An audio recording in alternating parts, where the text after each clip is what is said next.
Good afternoon বন্ধুরা, তো সবাই কেমন আছেন? আজকে হচ্ছে আমি আমার আলমারি বের করেছি। মানে আজকে 1 বছর ধরে আলমারিটা আমি হাত দিইনি।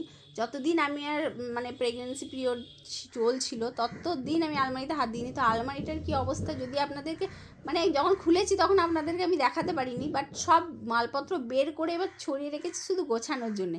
এখন আপনাদেরকে দেখাচ্ছি আলমারিটার কি অবস্থা। দেখেন, এই দেখেন, আলমারি খুলে সব বের করে একবারে অগোছালো হয়েছিল সব। এখন সব গোছানো হচ্ছে, সব বের করা হয়েছে, দিয়ে এখন আলমারি গোছানো হচ্ছে। কোন যে আলমারি গোছানো শেষ হবে আর আমার মায়ের এই সাবরিনা কাঁদতে শুরু করে দিয়েছে। তো এখন আলমারি গোছাগুছি চলছে, এখন বিকাল হয়ে যাবে মনে হচ্ছে। আর আমরা এখনো স্নানও করিনি, মায়েরাকেও স্নান করাইনি, কিচ্ছু হয়নি। তো চলে আলমারিগুলো গুছিয়ে নিই।